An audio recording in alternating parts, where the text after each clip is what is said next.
आप लोग अभी भूगोल पढ़ रहे हैं अपने कक्षा 8 के अंतर्गत सामाजिक विज्ञान के तहत। और अभी हम लोग जिस अध्याय पर हैं उस अध्याय का नाम है लैंड, सॉइल एंड वाटर। इस अध्याय के तहत हम लोगों ने पिछली 2 कक्षाओं में अलग अलग पहलुओं को जाना है।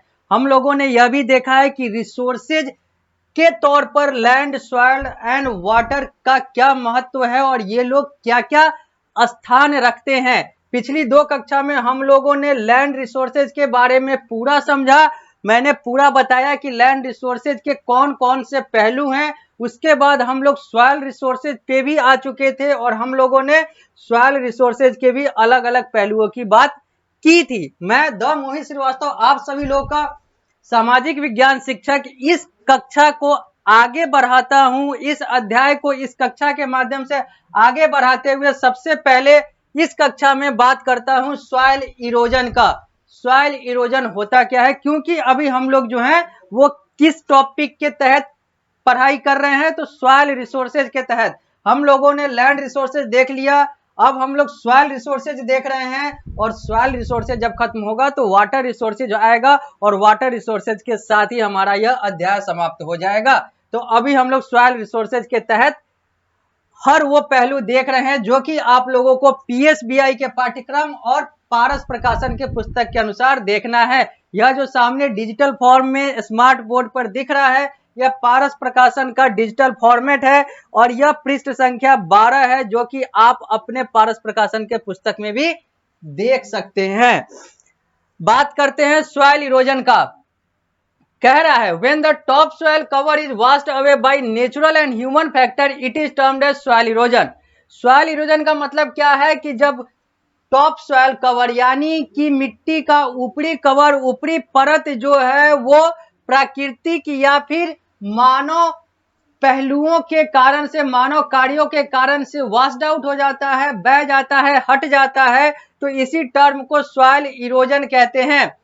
Several causes are responsible for soil erosion. Soil erosion के लिए बहुत सारे कारण हो सकते हैं, जैसे कि सच एज डिफॉरेस्टेशन, जंगलों की कटाई, माइनिंग, खनन, और भी अलग अलग जो केमिकल फर्टिलाइजर, पेस्टिसाइड, फ्लड, जो बाढ़ का आना, ये सारी चीजें भी जो है यह सॉइल इरोजन के कारण बनते हैं। ओवर गेजिंग से लेकर बाढ़ आने तक, पेस्टिसाइड के छिड़काव से लेकर अलग अलग केमिकल फर्टिलाइजर का प्रयोग, ये सब जो है सॉइल इरोजन का कारण बनते हैं। सॉइल इरोजन मतलब erosion of the top cover of soil, यानी कि जब मिट्टी का ऊपरी परत वॉश्ड आउट हो जाता है, चाहे वो प्राकृतिक कारण से हो, चाहे वो मानव रहित का, मानव कारण से हो, मानव निर्मित कारण से हो, इसको सॉइल इरोजन कहते हैं।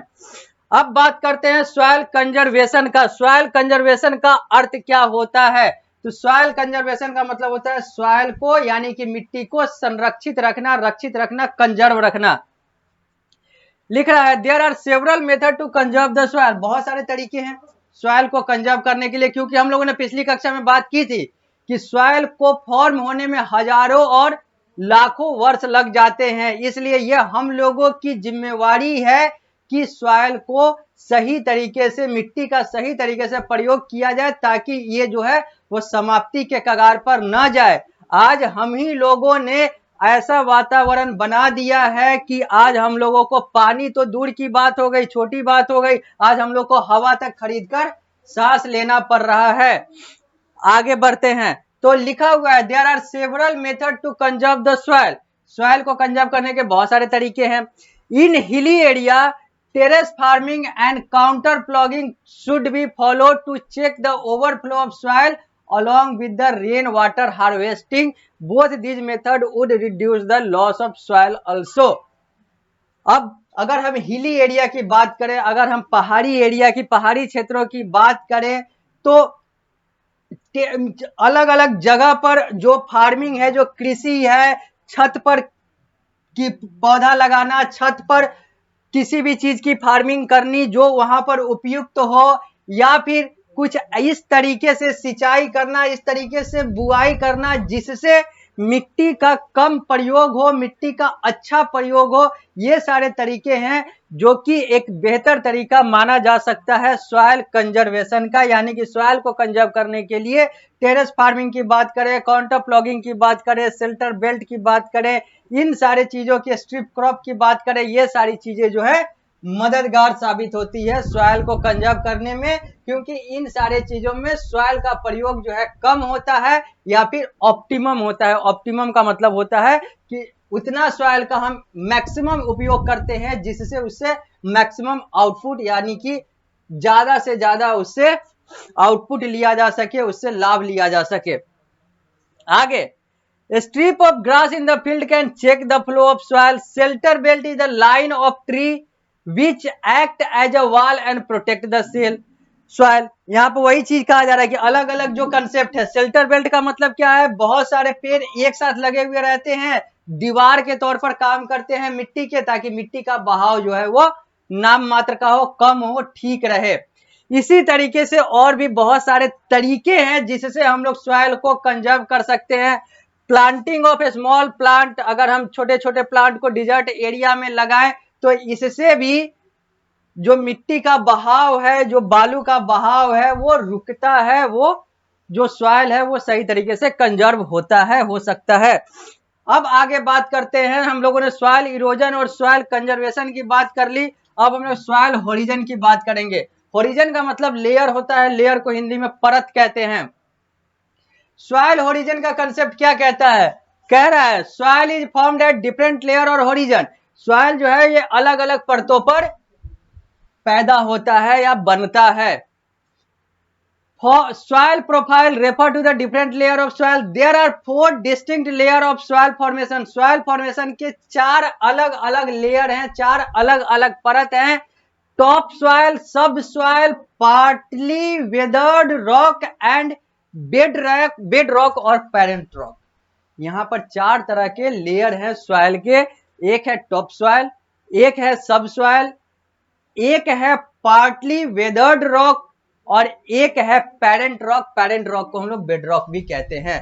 तो 4 लेयर कौन कौन से हो गए, टॉप सॉइल, सब सॉइल, पार्टली वेदर्ड रॉक और चौथा पेरेंट रॉक, जिसको हम लोग बेड रॉक भी कहते हैं। और ये सब क्या क्या है, ये सब हम लोगों ने पिछली कक्षा में बात की थी जब ये सब टर्म जो है पहली बार आया था। अब हम लोग बात करते हैं फिर से, जो एक एक करके लिखा हुआ है इन सारे चीजों को डिस्कस कर लेते हैं। यहां पर भी इसको डिस्कस करना है बुक के अनुसार, तो यहां पर भी पढ़ देते हैं। लिखा हुआ है टॉप सॉइल के बारे में, it is the upper most layer of the soil formation which rich in human and minerals.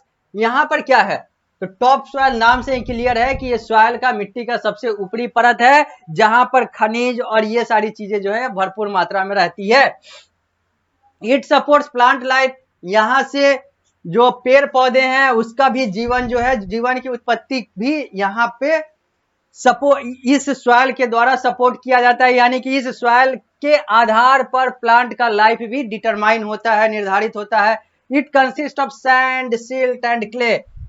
Top soil में क्या क्या होता है, तो बालू, गीला मिट्टी, ये सारी चीजें जो है ये टॉप सॉइल के उदाहरण है या फिर टॉप सॉइल के कंपोनेंट हैं। सब soil, it is below the top soil which supports moisture, यह टॉप सॉइल के नीचे होता है और यह नमी को स्थापित करता है या फिर नमी को समर्थन करता है। It consist of weathered rock, silt, clay and nutrient. यहाँ पर वेदर्ड रॉक होता है, वेदर्ड रॉक क्या होता है आगे देखेंगे। सिल्ट, क्ले और न्यूट्रिएंट ये जो होते हैं, ये सारी चीजें जो हैं ये सब सॉइल के अंतर्गत होता है। इस चित्र में देखा जा सकता है, समझा जा सकता है कि होरिजन के अलग अलग लेयर कौन कौन से हैं। ये सॉइल प्रोफाइल है, ये सॉइल होरिजन है, इस चित्र के माध्यम से देखा जा सकता है। आगे आगे लिखा हुआ है partly weathered rock, it lies below the sub soil, ये सब सॉइल के नीचे होता है। सबसे ऊपर टॉप सॉइल, टॉप सॉइल के नीचे सब सॉइल, सब सॉइल के नीचे पार्टली वेदर्ड रॉक और सबसे नीचे बेड रॉक। बेड रॉक को हम लोग किस और नाम से जानते हैं, तो बेड रॉक को हम लोग पेरेंट रॉक भी कहते हैं, मूल चट्टान भी कहते हैं। तो अब बात करते हैं बेड रॉक का। बेड रॉक जो है ये सबसे निचली परत होता है सॉइल का, यानी कि मिट्टी का। Form the bottom most layer of the soil profile, ये सॉइल प्रोफाइल में बॉटम मोस्ट लेयर होता है, जो कि हम लोगों ने ऊपर ही देखा था कि 4 लेयर में सबसे नीचे बेड रॉक यानी कि पेरेंट रॉक होता है, मूल पत्थर होता है। It consist of solid layer of unweathered rock, यहाँ पर जो है ये सॉलिड लेयर होते हैं, ठोस परत होता है अनवेदर्ड रॉक का। In India 7 following type of soil are found, भारत में ये जो निम्नलिखित 7 तरह की जो मिट्टियां हैं वो पाई जाती है। Alluvial soil, black soil, red soil, yellow soil, laterite soil, desert soil और माउंटेन सॉइल।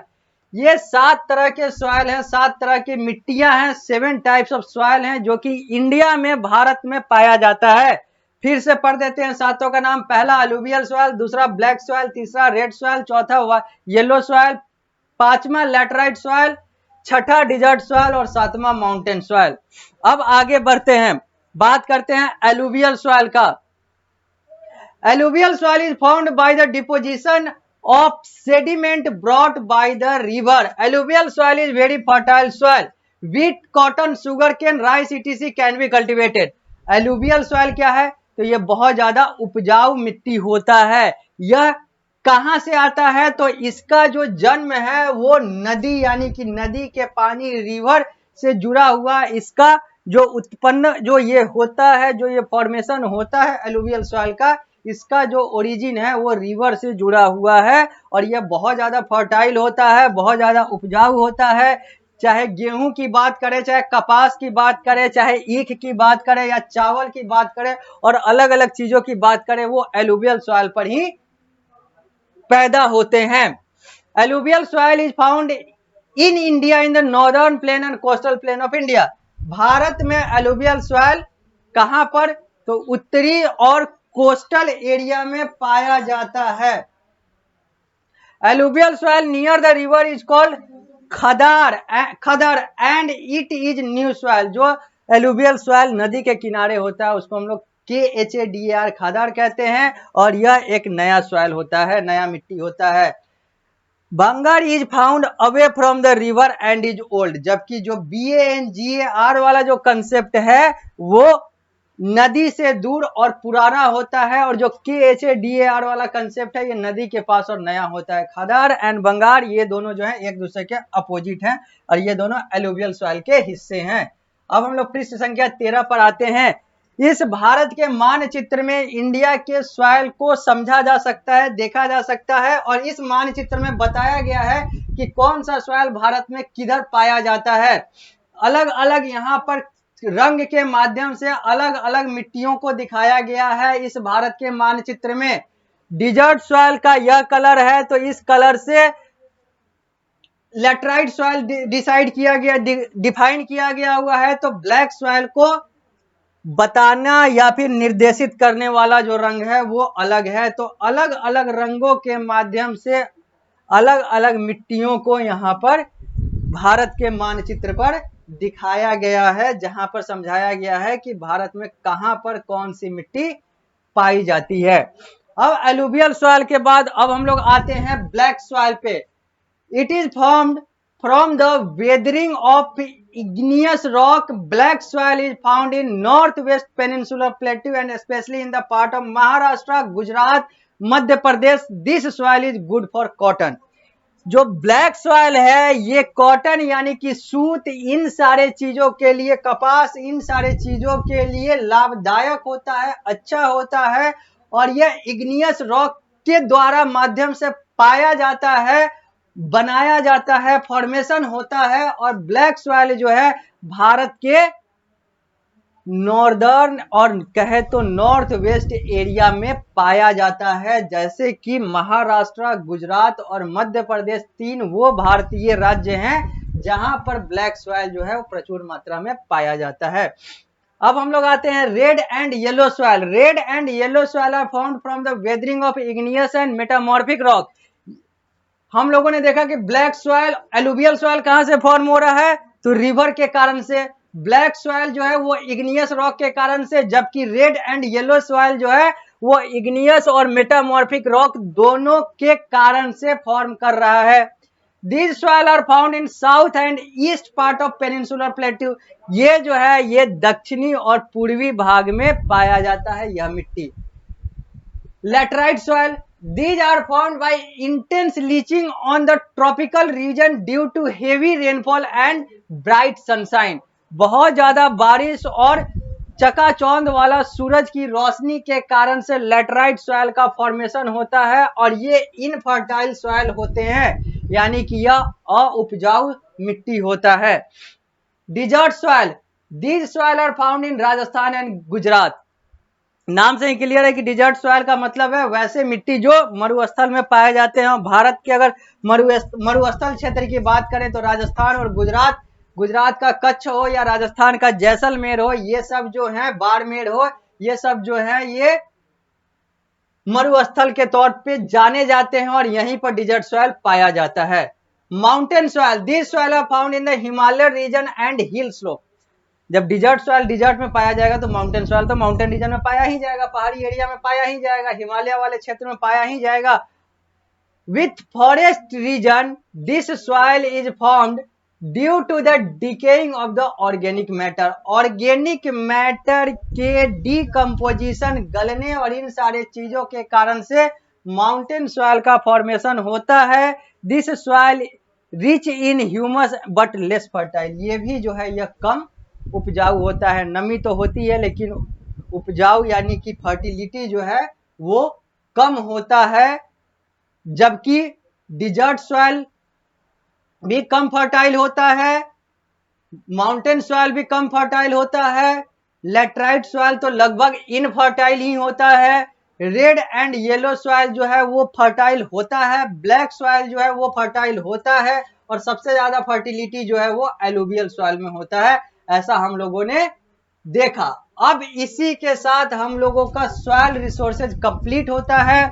हम लोगों ने पहले ही लैंड रिसोर्सेज को कंप्लीट कर लिया, सॉइल रिसोर्सेज कंप्लीट हो गया. अब हम लोग आखिरी यानी कि इस अध्याय के आखिरी रिसोर्स वाटर रिसोर्सेज की बात करेंगे अगली कक्षा में और उसके साथ ही हम लोग अपने इस अध्याय को समाप्त करेंगे. यानी कि जो हमारा अगला कक्षा होगा इस अध्याय का, वह इस अध्याय का आखिरी कक्षा होगा जहां पर मैं वाटर रिसोर्सेज से शुरुआत करूंगा और एक्सरसाइजेज और अलग अलग क्रिएटिव एक्टिविटीज की बात करते हुए इसका समापन करूंगा. तो इस कक्षा में इतना ही, फिर मिलते हैं हम लोग अगली कक्षा में.